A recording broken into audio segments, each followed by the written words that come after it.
Hello friends, welcome to the MPS academy. I hope आप सभी अच्छे होंगे, पढ़ाई कर रहे होंगे, घर पे सेफ होंगे। देखिए, हम लोग सॉल्यूशन कर रहे हैं एमबी पब्लिकेशन के बुक से। डेली हम लोग जो है हर एक लेसन को डिटेल में यहाँ पर सॉल्यूशन करते हैं। अभी हमारा सीरीज चल रहा है 2016, ये खत्म होने वाला है लगभग। अभी इसमें 5 लेसन्स और रिमेनिंग हैं। ठीक है, इसमें टोटल 46 सेट्स हैं, जिसमें से 45 रिमेनिंग हैं।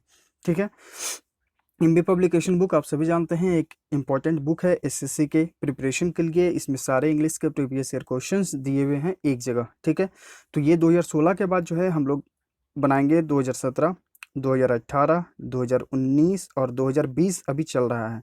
ठीक है, यानी कि 2016 और 2020 हम लोग साथ साथ में पढ़ रहे हैं। 2016 आपको मॉर्निंग में मिलता है और 2020 का सॉल्यूशन आपको इवनिंग में मिलता है। ठीक है, तो आज हम लोग सॉल्यूशन करेंगे सेट नंबर 9 का। ठीक है, चलिए तो फिर शुरू करते हैं। क्वेश्चन नंबर फर्स्ट क्या कहता है? क्वेश्चन नंबर फर्स्ट है हमारा कि 4 words are given out of which only 1 word is spelled correctly, choose the correctly spelled word. यहाँ पे आपको चूज करना है करेक्टली स्पेल्ड वर्ड को। ठीक है, तो यहाँ पर देखिए जो करेक्टली स्पेल्ड वर्ड है वो है आपका ऑप्शन बी, लसियस। इसका मतलब क्या होता है? सुस्वाद, टेस्टी। ठीक है, सुस्वाद या फिर टेस्टफुल। तो राइट आंसर जो हो जाएगा वो हो जाएगा हमारा ऑप्शन बी। देखते हैं question number 2। In the following question out of the 4 alternative choose the word which is opposite. Opposite यानी कि एंटोनिम, एंटोनिम यानी कि विपरीतार्थक शब्द, उल्टा बताना है इसका। ठीक है, तो जो हमारा क्वेश्चन है वो है हॉली। इसका मतलब क्या होता है? इसका मतलब होता है पूर्ण। ठीक है, अब देखिए हमारे पास चारों ऑप्शन होंगे, कौन सा हमारा राइट आंसर होगा वो हमें चूज करना है। लेकिन हम चूज कैसे करेंगे जब तक कि हम हर एक वर्ड का अर्थ ना जान लें। ठीक है, तो चलिए फिर देखते हैं यहाँ पे कौन सा हमारा यहाँ पे राइट आंसर होगा। ऑप्शन ए आपका है एक्सक्लूसिवली, यानी कि केवल। ठीक है, एब्सोल्युटली यानी कि पूर्णतः। देखिए ये जो है इसका सिनोनिम हो गया। ठीक है, लेकिन हमें यहाँ पर एंटोनिम बताना है। ऑप्शन सी आपका है पार्शियली, यानी कि आंशिक रूप से, थोड़ा थोड़ा। ठीक है, तो राइट आंसर हमारा यहाँ पे ऑप्शन सी हो जाएगा। एक जो है पूर्ण है और एक जो है थोड़ा थोड़ा। ठीक है, तो ये दोनों एक दूसरे के विपरीत हो गए। राइट आंसर यहाँ पे ऑप्शन सी है, अनकंडीशनली यानी कि बिना कोई शर्त के। ठीक है, तीनों ऑप्शन से एलिमिनेट। राइट आंसर यहाँ पे ऑप्शन सी है। क्वेश्चन नंबर 3 में आते हैं। यहाँ पे आपको बताना है बेस्ट एक्सप्रेस यानी कि सिनोनिम यानी कि पर्यायवाची शब्द। जो हमारा वर्ड है वो है सेंटिनल। इसका मतलब क्या होता है? इसका मतलब होता है पहरेदार, यानी कि जो आपके संरक्षण में रहते हैं। ठीक है, अब देखिए यहाँ पर चार ऑप्शंस, फिर से कौन सा राइट आंसर है आइए चूज करते हैं। ऑप्शन आपका है प्रोफेसर यानी कि अध्यापक। ठीक है, ऑप्शन बी आपका है कस्टडियन यानी कि संरक्षक। तो राइट आंसर यहाँ पे ऑप्शन बी हो गया। सिनोनिम आपको बताना है सेंटिनल मतलब भी होता है संरक्षक, कस्टडियन मतलब भी संरक्षक, पहरेदार।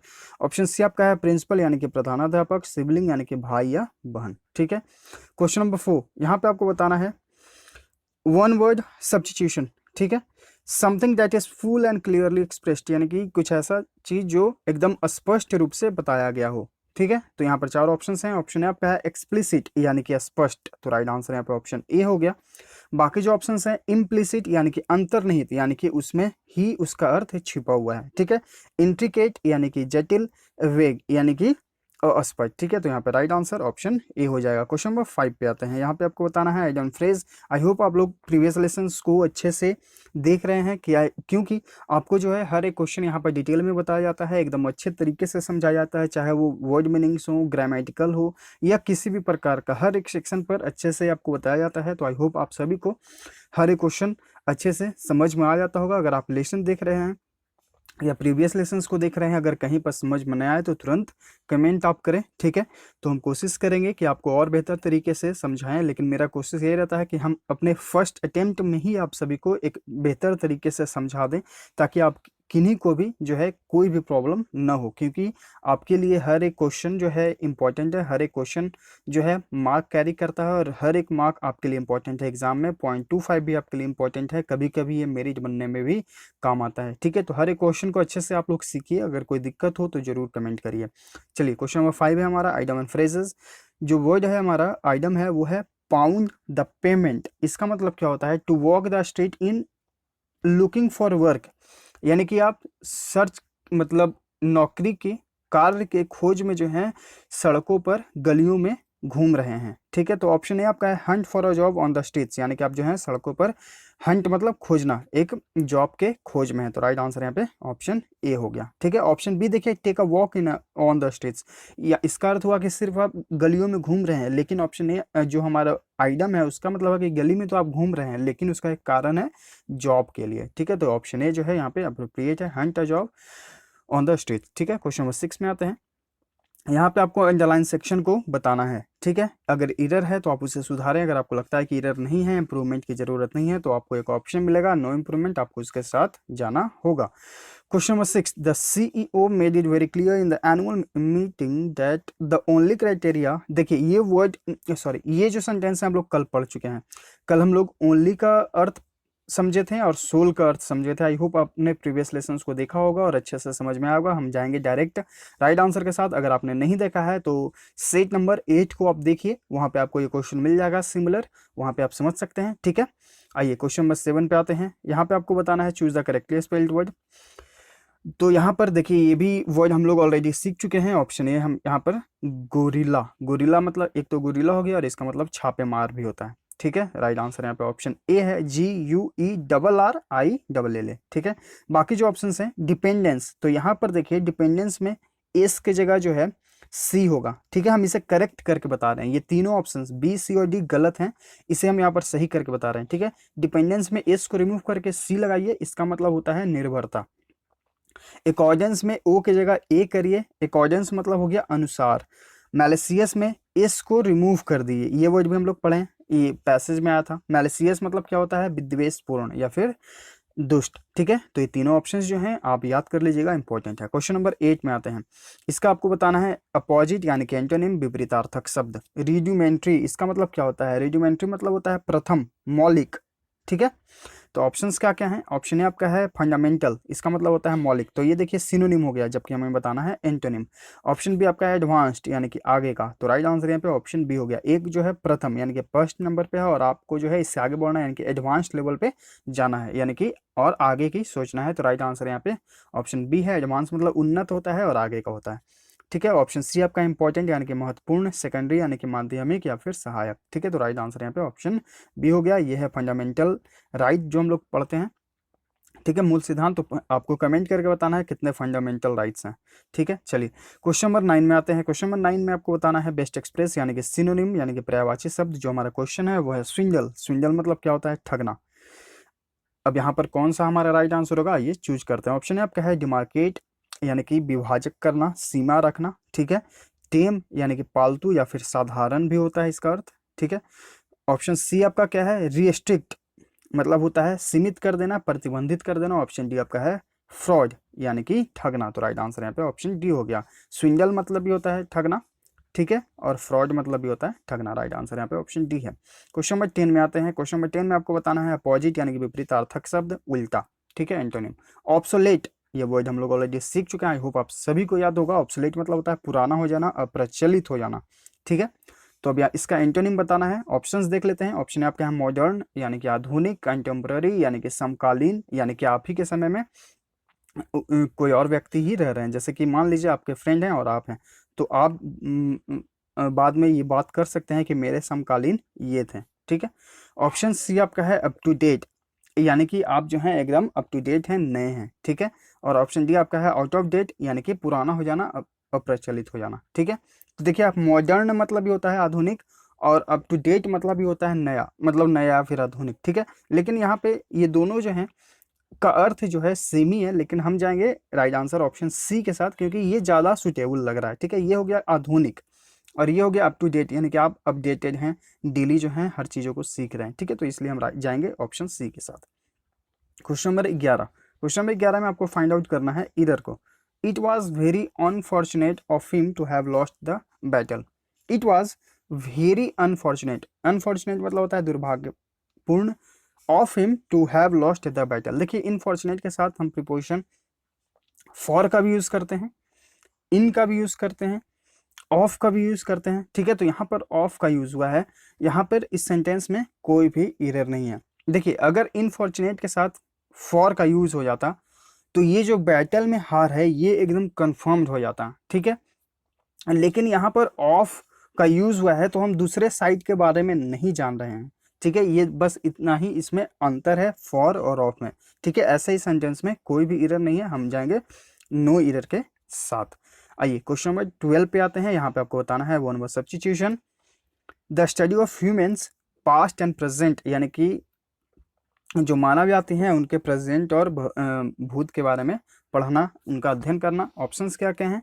प्राइमेटोलॉजी, ये प्राइमेटोलॉजी मतलब होता है जीव विज्ञान से संबंधित एक ब्रांच है, उसी को कहा जाता है प्राइमेटोलॉजी, ठीक है। जूलॉजी से संबंधित जो एक ब्रांच है उसी को कहा जाता है प्राइमेटोलॉजी। ऑप्शन बी आपका है ह्यूमनिज्म, यानी कि मानवतावादी। एंथ्रोपोलिज्म यानी एंथ्रोपोलॉजी, यानी कि मानव जाति से संबंधित स्टडी, यानी कि अध्ययन। तो राइट आंसर यहाँ पे ऑप्शन सी हो जाएगा। और ऑप्शन बी आपका है ऑर्निथोलॉजी, यानी कि पक्षी विज्ञान, ठीक है। तो राइट आंसर यहाँ पे ऑप्शन सी है। क्वेश्चन नंबर 13 में आते हैं। क्वेश्चन नंबर 13 में फिर से आपको फाइंड आउट करना है एरर को। You have received you have received more than you bargained at, ठीक है।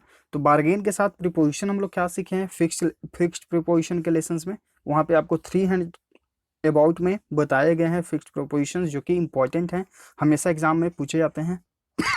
तो हमारा एक प्लेलिस्ट बना हुआ है प्रीपोजिशन के नाम से, आप वहाँ पर जाकर इन फिक्स्ड प्रीपोजिशंस को देख सकते हैं, उन्हें याद कर सकते हैं, समझ सकते हैं, ठीक है। तो वहाँ पे हम लोग क्या सीखे हैं, बार्गेन के साथ किस चीज़ का यूज़ करना, किस प्रीपोजिशन का यूज़ करना, तो फॉर का यूज़ करना।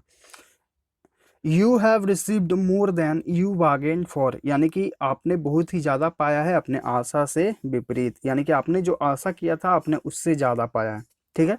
तो यहाँ पर जो है राइट आंसर यहाँ पे ऑप्शन सी हो जाएगा। क्वेश्चन नंबर 14 पे आते हैं। यहाँ पे आपको अंडरलाइन सेक्शन को इम्प्रूव करने की ज़रूरत है। अगर आपको लगता है कि सेंटेंस में कोई एरर है तो इम्प्रूव करें, अगर आपको लगता है कि इम्प्रूवमेंट की ज़रूरत नहीं है तो नो इम्प्रूवमेंट के साथ जाएं। जो क्वेश्चन हमारा है वो क्या है, it is a great movie, यह जो है एक बहुत ही अच्छी मूवी है। You might go and see it, you will really like it. देखिए यहाँ पर यूज़ हुआ है you will really like it, यानी कि हमारा जो सेंटेंस है वो फ्यूचर में है। फ्यूचर टेंस में हम लोग पढ़े हैं, मैं जाऊंगा, मैं खाऊंगा, तो सब्जेक्ट प्लस शैल या will plus V1 plus object, ठीक है, ये हमारा स्ट्रक्चर होता है। तो अगर हमारा सेंटेंस फ्यूचर में है तो इसके साथ जो और पार्ट होंगे, अगर इसी वे में अगर हमारा सेंटेंस चल रहा है, ठीक है, क्योंकि यहाँ पर बोला जा रहा है कि आपको जाना चाहिए और उसे देखना चाहिए, you will really like it, आप जो है इसे पसंद करेंगे, यानी कि जाना चाहिए, ठीक है। तो यहाँ पर जाना चाहिए के सेंस में हम यूज करेंगे ऑप्शन ए को। शुड का मतलब होता है चाहिए और गो यानी कि जाना चाहिए। It is a great movie, you should go, आपको जाना चाहिए और इसे देखना चाहिए। You will really like it, आप इसे पसंद करेंगे, ठीक है। तो यहाँ पर जो राइट आंसर है ऑप्शन ए होगा। देखिए यहाँ पर वुड का यूज हुआ है। वुड का यूज कब होता है, जब हम लोग फ्यूचर को उसके आगे आने वाले रूप में जब उसे देखते हैं तब यहाँ पर हम लोग वुड का यूज करेंगे, ठीक है। कुड का यूज कैन का पास्ट होता है कुड, यानी कि पास्ट में इस सेंस को हम लोग यूज करते हैं, लेकिन ये पास्ट में कहा जा नहीं रहा है, ये बात हो रहा है कि आपको जाना चाहिए, ठीक है, यू शुड गो। चलिए देखते हैं क्वेश्चन नंबर 15। क्वेश्चन नंबर 15 में आपको फिल इन द ब्लैंक है, ठीक है। The courtier swear fill in the blank to king before his trial for execution. Trial मतलब क्या होता है, ट्रायल मतलब होता है परीक्षण, एग्जीक्यूशन यानी कि क्रियान्वयन यानी कि किसी कार्य का होना। द courtier swore, तो यहाँ पर देखिए इसका मतलब होता है कसम खाना, ठीक है। तो ऑप्शंस क्या क्या हैं, ऑप्शन है आपका है फाइडेलिटी यानी कि निष्ठा, वफादारी। ऑब्जर्वेंस मतलब क्या होता है, ऑब्जर्वेंस मतलब होता है आप किसी का अवलोकन करते हैं। कन्फर्मिटी मतलब क्या होता है, अनुपालन करना होता है।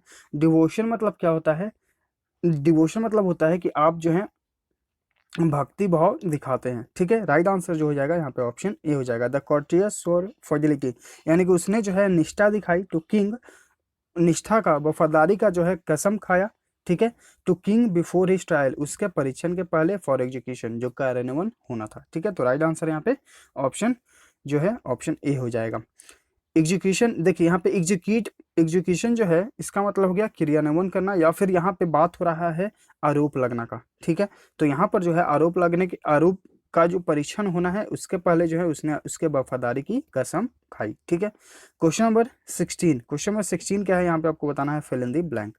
The strategies laid down by the new management are fill in the blank the overall culture of the organization। Strategies जो हैं, लेट डाउन मतलब क्या होता है, लेट डाउन मतलब होता है निर्धारित करना।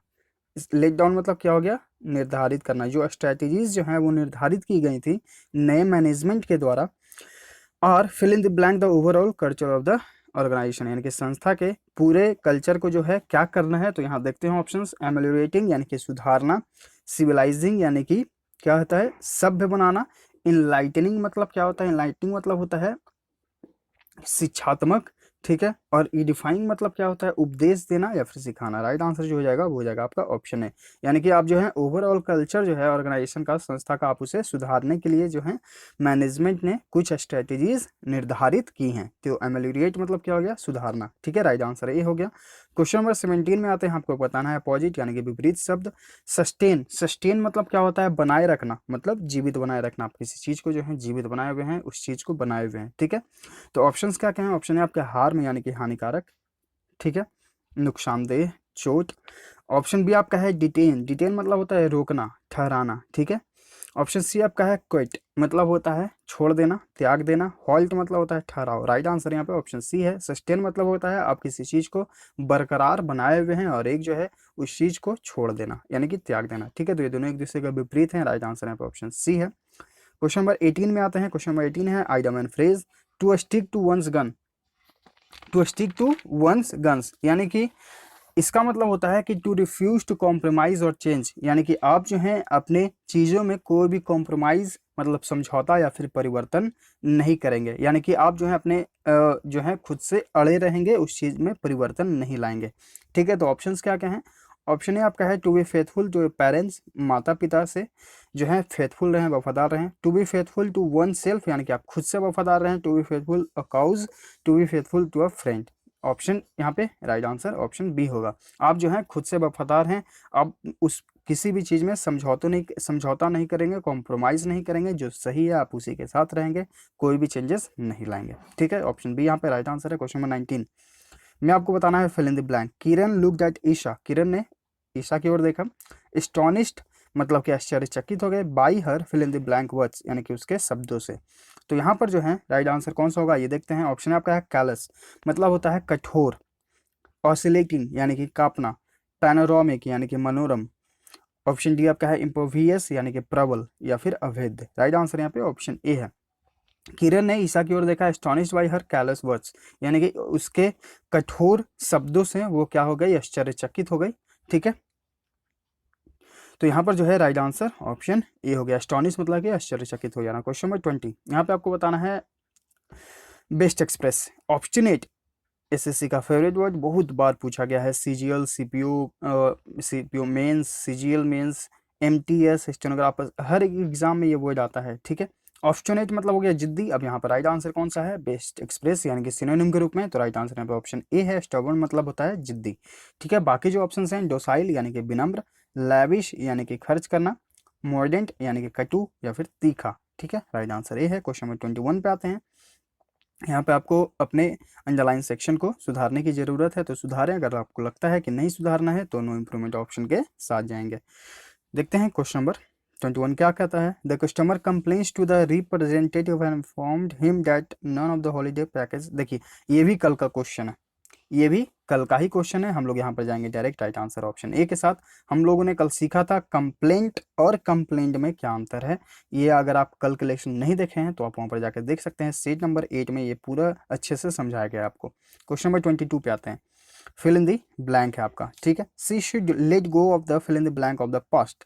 तो यहाँ पर ऑप्शंस क्या क्या हैं, फैंटेसीज यानी कि कल्पना, हर्डल्स यानी कि बाधा, सोरोज यानी कि दुख, फेज यानी कि अवस्था। राइट आंसर यहाँ पे ऑप्शन सी है। She should let go of the sorrows of the past यानी कि उसे अपने भूतकाल में जो उसके जो दुख थे, जो जितने भी परेशानियां थी, उसे जो है उसे छोड़ देना चाहिए, त्याग देना चाहिए। लेट गो यानी कि उससे जो है अब आगे बढ़ना चाहिए उसे, ठीक है। ऑप्शन सी जो है यहाँ पे राइट आंसर है। क्वेश्चन नंबर 23 यहाँ पे आपको बताना है one word substitution. One who has an ever exaggerated feeling of being important यानी कि उसे जो है एक व्यक्ति को बनना है बहुत ही महत्वपूर्ण, ठीक है। मतलब कि उसे जो है अपने अपने आप को जो है शक्तिशाली दिखाना है। ओवर एक्सीलेटेड यानी कि अपने मनोभावना जो उसकी होती है उससे ऊपर उठकर जो है उसे बनना है। तो यहाँ पर जो है ऑप्शंस क्या क्या है, ऑप्शन ए आपका है नार्सिस्ट यानी कि आत्मशक्ति, बाकी जो ऑप्शंस हैं इगोइस्ट यानी कि अहंमानी यानी कि अहम रखने वाला व्यक्ति, मैकियावेलियन यानी कि धूर्त या फिर चालाक, पेसिमिस्ट यानी कि निराशावादी, ये आपको नहीं होना है। हमेशा प्रिपरेशन के दौरान आपको ऑप्टिमिस्ट रहना है यानी कि आशावादी होना है, ठीक है। तो यहाँ पर जो राइट आंसर है वो है आपका ऑप्शन है। यहाँ पर बस हम आपको अंतर बता रहे थे, पेसिमिस्ट हो गया निराशावादी, ऑप्टिमिस्ट आपको आशावादी, ये दोनों एक दूसरे के विपरीत हैं। तो यहाँ पर जो राइट आंसर हो गया वो हो गया आपका ऑप्शन ए। क्वेश्चन नंबर 24 पे आते हैं। यहाँ पे आपको बताना है करेक्टली स्पेल्ड वर्ड। तो यहाँ पर जो करेक्टली स्पेल्ड वर्ड है वो है आपका ऑप्शन बी, बोगियस। इसका मतलब क्या होता है, पूंजीपति। क्या होता है पूंजीपति, BOURGEOIS। ये भी बहुत बार पूछा गया है करेक्टली स्पेल्ड में, ठीक है। तो याद करते जाइएगा, एक भी क्वेश्चन मिस नहीं करिएगा। आप लोग हमारा टेलीग्राम चैनल द इंपीडियस एकेडमी जरूर ज्वाइन करें। वहाँ पे आपको daily maths, reasoning, GS, English के क्विजेस होते रहते हैं। ज़्यादातर आपको इंग्लिश और जीएस के क्वेश्चंस देखने को मिलेंगे, ठीक है। अगर आपको और भी किसी सेक्शन में दिक्कत होता है, अगर आप अपने सेट्स को बना रहे हैं, किसी भी मॉक टेस्ट को दे रहे हैं, अगर आपको कोई दिक्कत होता है तो आप हमारा टेलीग्राम चैनल के डिस्कशन ग्रुप में उस क्वेश्चन का पिक भेज दीजिए या फिर स्क्रीनशॉट भेज दीजिए। अगर आपको कुछ भी कन्फ्यूजन है तो वहाँ पर जो है उसका सोल्यूशन मिल जाता है तुरंत ही, ठीक है। तो आप वहाँ पर विजिट करें, वहाँ पे आपको डेली मॉक टेस्ट अब दिया जाएगा। फिर अब एग्ज़ाम शुरू होने वाला है, पीटी होने वाला है, एसएससी, सीएचएसएल, सीपीओ होने वाला है, बहुत सारे एग्जाम्स हैं। सीजीएल होने वाला है, सीजीएल, सीएचएसएल होने वाला है, CPO, stenographer, phase 8, MTA, sorry, और एक एग्ज़ाम अभी जो है एसएससी कांस्टेबल, ठीक है। इन सारे एग्जाम्स को ध्यान में रखते हुए हम लोग लूसेंट बुक से पढ़ते हैं वहाँ पर ऑब्जेक्टिव के रूप में जीएस, ठीक है। आपको डेली इंपॉर्टेंट टॉपिक्स वहाँ पर दिया जाता है लूसेंट से, क्योंकि हर एक सेक्शन आपके लिए इंपॉर्टेंट है, ठीक है। तो वहाँ पर जो है आपको इंपॉर्टेंट टॉपिक्स दिया जाता है और आप उससे क्या उम्मीद किया जाता है, आप लोग उसे अच्छे से याद करके अपना एग्ज़ाम दें और बेहतर परफॉर्मेंस करें, क्योंकि हर एक सेक्शन आपके लिए इम्पॉर्टेंट है, हर एक सेक्शन आपके लिए मार्क्स कैरी करता है इक्वली। तो हर एक सेक्शन पे अच्छे से ध्यान देते रहिए, चाहे वो मैथ्स, रीजनिंग, जीएस हो या फिर इंग्लिश, ठीक है। क्वेश्चन नंबर 25 पे आते हैं। यहाँ पे आपको बताना है error. I always had a fancy towards big luxuries cars. Fancy मतलब क्या होता है, कल्पना, ठीक है।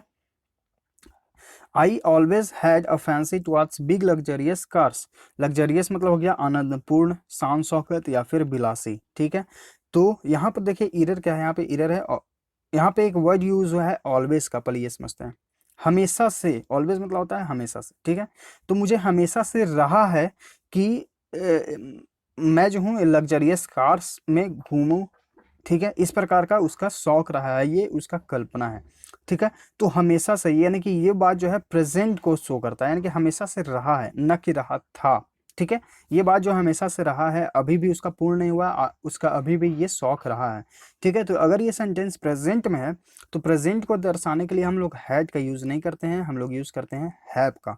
हैड का यूज़ हम लोग शो करते हैं जब वो बात पास्ट को शो करे, पास्ट को दर्शाए, ठीक है। इसलिए जो है हम यहाँ पर हैड की जगह हैव को यूज करेंगे। ऑप्शन ए में आपका एरर है। Question number 26। क्वेश्चन नंबर 26 में आपको बताना है बेस्ट एक्सप्रेस यानी कि सिनोनिम। जो वर्ड है हमारा वो है कॉन्ग्रुएंट यानी कि अनुकूल या फिर संगत, ठीक है। तो यहाँ पर ऑप्शंस क्या क्या हैं, डिफरेंट यानी कि विभिन्न, अलग अलग, आइडेंटिकल यानी कि समान। तो देखिए कॉन्ग्रुएंट मतलब ये होता है संगत, अनुकूल किसी चीज से, ठीक है। तो राइट आंसर यहाँ पे ऑप्शन बी है। आइडेंटिकल मतलब ये होता है समान। और ऑप्शन सी आपका है पैरेलल यानी कि समानांतर या फिर समरूप। ऑप्शन डी आपका है अनफिट यानी कि अयोग्य, ठीक है। ऑप्शन से एलिमिनेट, राइट आंसर यहाँ पे ऑप्शन बी है। क्वेश्चन नंबर 27 है हमारा OWS, ठीक है। देखते हैं क्वेश्चन क्या है। क्वेश्चन जो हमारा है वो है the study of election. I hope आप सभी को याद होगा, ये वर्ड हम लोग ऑलरेडी बहुत बार सीख चुके हैं, सबको याद होना चाहिए। तो इलेक्शन के अध्ययन को क्या कहते हैं, इलेक्शन यानी कि चुनाव। ऑप्शन आपका है आर्कनोलॉजी। इसका मतलब होता है स्पाइडर, जो ये जो स्पाइडर्स होते हैं, ठीक है, उनके अध्ययन को कहा जाता है आर्कियोलॉजी। स्पाइडर मतलब ये इसको हिंदी में क्या कहा जाता है, हम भूल गए। स्पाइडर का हिंदी आपको मकड़ी, ठीक है, अब याद आ गया। मकड़ी के अध्ययन को कहा जाता है आर्कियोलॉजी, ठीक है। ऑप्शन बी आपका है फ्लैटली यानी कि टिकट इकट्ठा से संबंधित, फिलेंथ्रोफी यानी कि परोपकार, सेफोलॉजी यानी कि चुनाव से संबंधित, चुनाव विश्लेषण, ठीक है। राइट आंसर यहाँ पे ऑप्शन डी है। क्वेश्चन नंबर 28 में आपको बताना है error. Sheldon is an intelligent boy. Sheldon जो है एक इंटेलिजेंट बॉय है, ही थिंक्स क्विक। देखिए यहाँ पर जो एरर है वो है आपका क्विक में। क्विक, क्विक जो वर्ड है वो है एडवर्ब। आखिर एडवर्ब किसे कहा जाता है? एडवर्ब कहा जाता है किसी समय, स्थान या किसी भी चीज की जानकारी देना, ठीक है, जैसे कि ये जानकारी दे रहा है, क्विक मतलब कि जल्दी, ठीक है।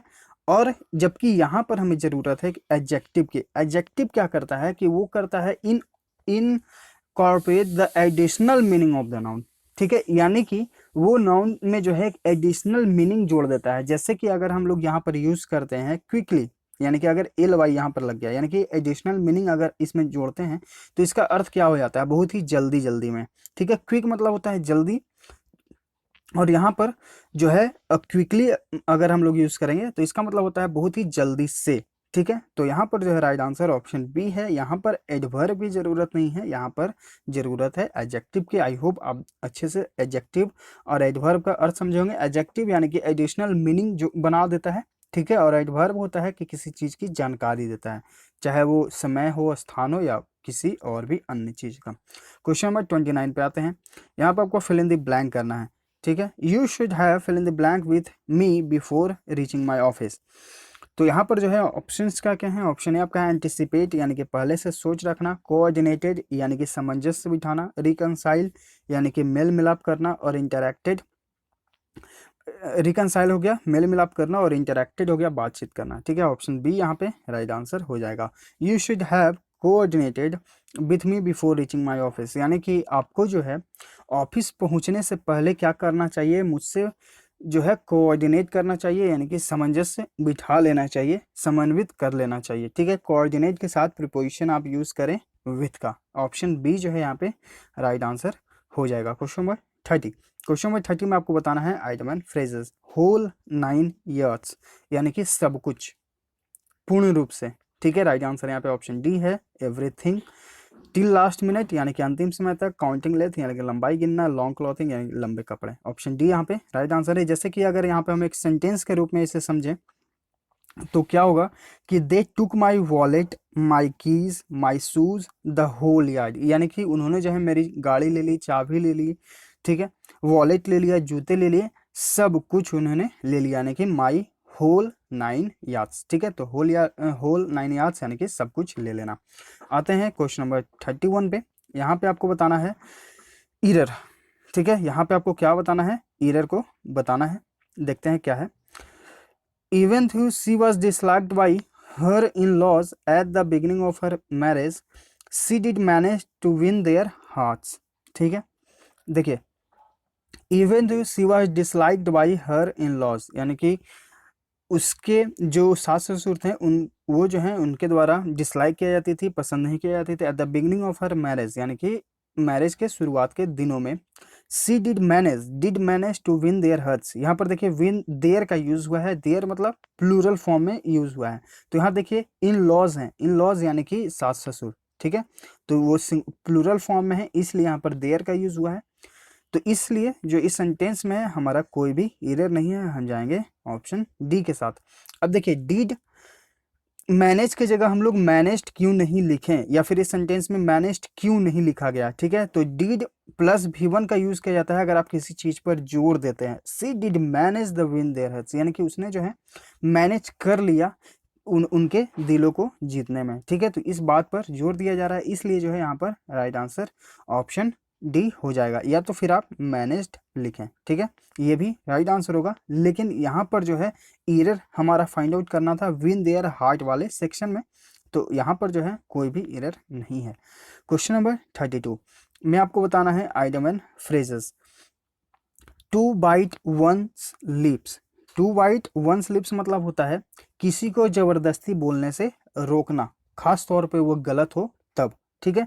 तो ऑप्शंस क्या क्या है? ऑप्शन है आपका है टू गेट एंग्री यानी कि क्रोध करना, टू सेट अप यानी कि किसी को चुप कराना, राइट आंसर यहाँ पे ऑप्शन बी हो जाएगा। टू ब्लीड यानी कि खून बना, टू फील शेमफुल यानी कि शर्म फील करना, महसूस करना, ठीक है। क्वेश्चन नंबर 33 यहाँ पे आपको बताना है अपने एरर को यानी कि अंडरलाइन सेक्शन को।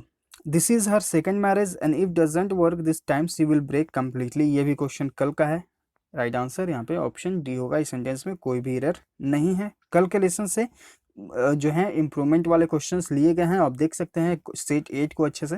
क्वेश्चन नंबर 34 यहाँ पे आपको बताना है, one word substitution, something that can rot. Rot मतलब होता है सड़ जाना, गल जाना, बर्बाद हो जाना, ठीक है। तो ऑप्शंस क्या क्या हैं? ऑप्शन है आपका है पेरिसिबल, यानी कि जिसका नाश हो जाए, तो राइट आंसर यहाँ पे ऑप्शन ए है। बाकी जो ऑप्शन है इम्पेरिशिबल यानी कि अविनाशी, इंड्योरिंग यानी कि टिकाऊ, इनग्रेन्ड यानी कि दीर्घ अस्थाई, ठीक है, यानी कि वो चीज अस्थाई है। राइट आंसर यहाँ पे ऑप्शन ए है, पेरिसिबल यानी कि नाश हो जाना। क्वेश्चन नंबर 35 यहाँ पे आपको बताना है अपोजिट यानी कि विपरीत शब्द लेविटी, इसका मतलब क्या होता है? हल्कापन, ठीक है, या फिर छिछोरापन भी होता है, हल्कापन या फिर छिछोरापन। तो इसका एंटोनिम बताना है, आइए देखते हैं। ग्रेविटी मतलब होता है गुरुत्वाकर्षण या फिर भारी भरकम, तो राइट आंसर यहाँ पे ऑप्शन ए हो जाएगा। ग्रेविटी यानी कि गुरुत्वाकर्षण भी होता है और भारी भरकम भी होता है, राइट आंसर यहाँ पे ऑप्शन ए है, लेविटी यानी कि हल्का। बाकी जो ऑप्शंस हैं, जोकुलरिटी यानी कि हास्यपूर्ण, ठीक है, बाउंस यानी कि उछाल, और फ्रिवलिटी यानी कि ओछापूर्ण पूर्ण, ठीक है, तो राइट आंसर है पे ऑप्शन ए हो गया। क्वेश्चन नंबर 36 में आपको चूज करना है करेक्टली स्पेल्ड वर्ड, ठीक है। तो यहाँ पर देखिए जो करेक्टली स्पेल्ड वर्ड है वो है आपका ऑप्शन बी, डोमिसिलियरी यानी कि गृह से संबंधित, ठीक है, तो ऑप्शन बी यहाँ पे राइट आंसर हो जाएगा। क्वेश्चन नंबर 37 में आते हैं। यहाँ पे आपको बताना है idiom and phrases to catch a टाटा, इसका मतलब होता है कि आप जो है अनएक्सपेक्टेड क्या हो जाता है, एक असुखद या फिर फॉर्मिडेबल, यानी कि आपका जो है शत्रु से सामना हो जाता है, यानी कि किसी भयानक चीज से आपका सामना हो गया, ठीक है। ऑप्शंस क्या क्या हैं? To catch a dangerous person यानी कि खतरनाक पर्सन से मिलना, to deal with a person who is more than one's match, यानी कि एक के तुलना में दूसरा व्यक्ति जो है बहुत ही ज्यादा शक्तिशाली है, ठीक है। तो यहाँ पर जो राइट आंसर होगा वो होगा आपका ऑप्शन बी, यानी कि आपने जो है एक बहुत ही अनप्लीजेंट और फॉर्मिडेबल सिचुएशन से आप भिड़ गए, यानी कि दूसरे व्यक्ति जो है आपसे बहुत ही ज़्यादा ताकतवर है। बाकी जो ऑप्शन हैं, to trap a wanted criminal with greater difficulty, trap मतलब होता है जाल फंसाकर उसे पकड़ लेना, to live carefully and causally, बहुत सावधानी पूर्वक रहना, राइट आंसर यहाँ पे ऑप्शन बी हो जाएगा। क्वेश्चन नंबर 38 पे आते हैं। इसमें आपको फाइंड आउट करना है एरर को, ठीक है। दिस मशीन लुक्स गुड, यह मशीन जो है अच्छा दिखता है, but it is very badly design, but यह जो है डिज़ाइन किया गया है बहुत ही अच्छे गंदे तरीके से, एंड डजेंट वर्क गुड, ठीक है। तो यहाँ पर देखिए ये जो वर्ड यूज़ हुआ है ये एडजेक्टिव है, जबकि हमें यहाँ पर यूज़ करना होगा वेल। वेल मतलब होता है अच्छे तरीके से और गुड मतलब होता है अच्छा। तो देखिए दोनों में अंतर यही होता है एडजेक्टिव और एडवर्ब में। एडवर्ब जो जानकारी दे, ठीक है, तो यहाँ पर देखिए एडवर्ब जो है वो होता है वेल, यानी कि जानकारी दे रहा है कि डजंट वर्क वेल, यानी कि वो अच्छे से काम नहीं करता है। और एडजेक्टिव जो है गुड, गुड मतलब हो गया अच्छा, सिर्फ अच्छा, इसलिए जो है ये दोनों में अंतर है। आई होप आप समझे होंगे अच्छे से। क्वेश्चन नंबर 39 यहाँ पे आपको बताना है बेस्ट एक्सप्रेस यानी कि सिनोनिम, ठीक है। विकेरियस मतलब होता है नायक, हीरो, ठीक है। ऑप्शंस क्या क्या है? एम्बिशियस यानी कि महत्वाकांक्षी, ऑप्शन बी आपका एक्सपीरियंस्ड पर्सनली यानी कि आपने जो है खुद से उसे एक्सपीरियंस किया है, ठीक है। ऑप्शन सी आपका है नॉस्टैल्जिक यानी कि पुरानी अच्छी बातों को याद करना, विंडिक्टिव यानी कि प्रतिशोधी यानी कि बदला लेने वाला, राइट आंसर यहाँ पे ऑप्शन बी हो जाएगा। एक ऐसा व्यक्ति जो नायक है, इसका मतलब होता है अनुभवी, ठीक है, नायक या फिर अनुभवी। तो यहाँ पर जो देखिए राइट आंसर ऑप्शन बी हो जाएगा, एक्सपीरियंस्ड पर्सनली यानी कि आपने जो है उसे खुद से एक्सपीरियंस किया है, ठीक है। तो राइट आंसर यहाँ पे ऑप्शन बी है। क्वेश्चन नंबर 40 आते हैं। यहाँ पे करेक्टली स्पेल्ड वर्ड आपको चूज करना है। तो यहाँ पर जो करेक्टली स्पेल्ड वर्ड है वो है आपका ऑप्शन डी, फिडुशियरी। इसका मतलब क्या होता है? जिम्मेदार व्यक्ति। क्या होता है? जिम्मेदार व्यक्ति। तो राइट आंसर यहाँ पे ऑप्शन डी हो जाएगा। क्वेश्चन नंबर 41 to 45 है। यहाँ पे आपको पैसेज पढ़ना है और इसके बेस पर 5 क्वेश्चंस को सोल्व करना है। Richard Clayton Hardwicks fill in the blank family life ends when his father passes। देखिए Richard Clayton Hardwicks happy family यानी कि उसके जो खुशी परिवार था रिचर्ड का, इंड यानी कि समाप्त हो जाता है when his father passes away, जब उसके पिताजी की मौत हो जाती है। पास अवे यानी कि मर जाना, ठीक है। And his mother marriage mister cold stone, और उसकी माता जो है वो शादी कर लेती हैं किससे? कोल्ड स्टोन से। तो इसे फिर से समझते हैं। रिचर्ड क्लाइटन जो है उनका एक खुशी परिवार था, लेकिन उनका जो है लाइफ बर्बाद हो जाता है, उनके परिवार का लाइफ बर्बाद हो जाता है जब उसके पिता जो हैं पास अवे यानी कि मर जाते हैं। और उसकी माता जो है वो शादी कर लेती हैं कोल्ड स्टोन से, मिस्टर कोल्ड स्टोन से, ठीक है। ही स्टेप फादर इज स्ट्रिक्ट, उसके जो सौतेले पिता हैं वो सख्त हैं। एंड इम्पोजेस, इम्पोज मतलब कि थोपना, ठीक है, स्ट्रिक्ट रूल्स, और उस पर जो है सख्त रूल्स को इम्पोज करते हैं, थोपते हैं उस पर, ठीक है, किस पर, रिचर्ड पर। रिचर्ड फील्स अब्यूज्ड, रिचर्ड जो है बहुत ही बुरा फील करता है। Richard feels abused like a prisoner, यानी कि वह जो है इन हिज ऑन होम, यानी कि वह जो है अपने घर में एक कैदी की तरह फील करता है, ठीक है, बहुत ही गंदा महसूस करता है। Thinking his mother and sister, अपने माता और अपने बहन के बारे में सोचकर will be happier without his unhappy face around, वह जो है अपने बहन और अपने माता को सोचकर खुश होता है, लेकिन उसका जो फेस होता है वो अनहैप्पी रहता है। He runs away from home, वह घर से भाग जाता है। अनफॉर्चुनेटली, यानी कि दुर्भाग्यपूर्ण, his mother and sister are heart broken when they pass away, जब वो मर जाते हैं। Richard inherits the house and the estate, और वो क्या करता है कि इनहेरिट कर लेता है, मतलब उसके अंदर आ जाता है वो घर और उसका पूरा जो एस्टेट है, मतलब जितने भी पैसे वगैरह, घर वगैरह जो हो गया, ठीक है। तो यहाँ पर जो है ये हुआ इस पैसेज का अर्थ। आई होप आपको अच्छे से समझ में आया होगा। तो देखिए यहाँ पर जो कुछ वर्ड्स हैं आपके लिए इंपॉर्टेंट हैं। कॉर्डियल यानी कि मैत्रीपूर्ण होता है, ठीक है। हैप्पी मतलब खुश हो गया। डिसकंसोलेट मतलब होता है निराश, ठीक है। प्रॉस्परस मतलब होता है समृद्ध, रिच। और ये इधर और देख लेते हैं ऑप्शंस को जो इंपॉर्टेंट है हमारे लिए। लैनियंट मतलब होता है उदार। सप्रेसिव यानी कि दमनकारी, जो आपको सताता है। प्लायंट मतलब होता है कोमल, ठीक है। बाकी जो ऑप्शन है एलियन मतलब हो गया विदेशी, अजनबी। रिलीफ यानी कि राहत देने वाला। हैप्पियर यानी कि खुशी, ठीक है। ये सारे वर्ड जो हैं आपके लिए इंपॉर्टेंट हैं, याद कर लीजिएगा, क्वेश्चंस आते हैं। अब देखते हैं हम लोग पैसेज 46 to 50 क्वेश्चन को बनाने के लिए। Young seekers after peace know that only equal trust shown to all the peoples of the earth and not just to a few of them can lead to the healing of wounds that tear them apart, and so it is essential never to humiliate the members of a nation whose leaders have committed inhuman acts। चलिए इसे छोटा बनाते हैं, actually ये तो बहुत ही छोटा है और छोटा बनाते हैं। यंग सीकर्स आफ्टर पीस, जो नौजवान सीकर्स हैं, जो चाहने वाले हैं, वो शांति चाहते हैं। Know that only equal trust, यानी कि बराबर का जो ट्रस्ट है। सोन टू ऑल द पीपुल, यानी कि इक्वल ट्रस्ट सब में हमें दिखाना चाहिए। ऑल द पीपुल, सभी लोगों में। ऑफ द अर्थ, जितने भी पृथ्वी पर लोग हैं। And not just to a few of them, यानी कि कहने का अर्थ ये है कि आपको जो है ट्रस्ट ए को भी दिखाना चाहिए और बी को भी दिखाना चाहिए, ठीक है। सबको आप ट्रस्ट अपना जो है दिखाएं, ठीक है।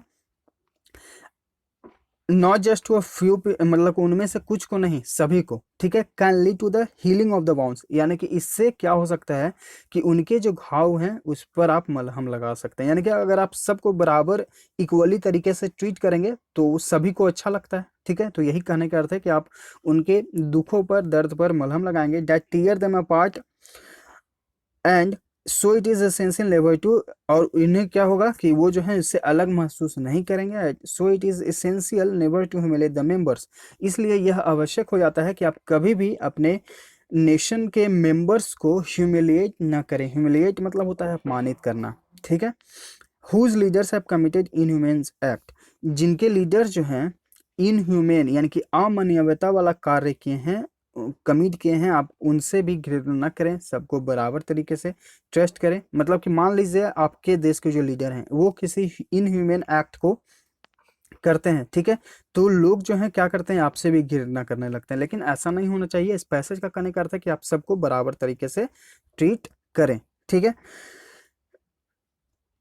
Essential also is boundless concern for so many men and women who today as exiles, और जो exiles होते हैं, जो मतलब बाहर से जो लोग आते हैं, immigrants होते हैं, जो बाहर से लोग आए हुए रहते हैं, live on foreign soil, जो बाहर के विदेशी जमीन पर रहते हैं।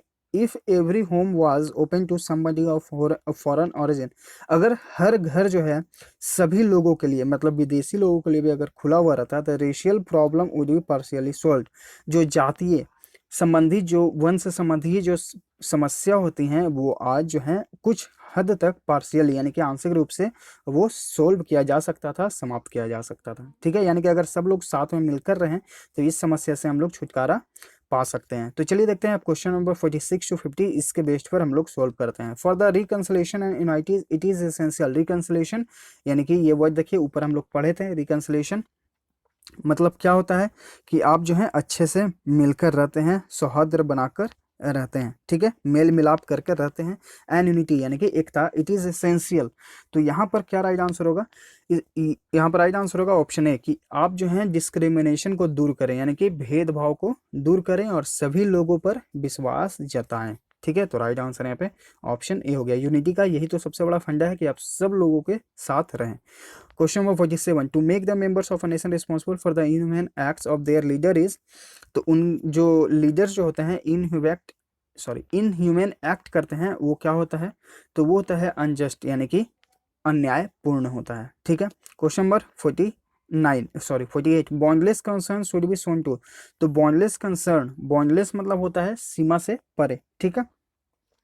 अपार असीम जो कंसर्न है शुड बी शोन टू, तो किन्हें करना चाहिए? ये सीमा पार जो लोग होते हैं।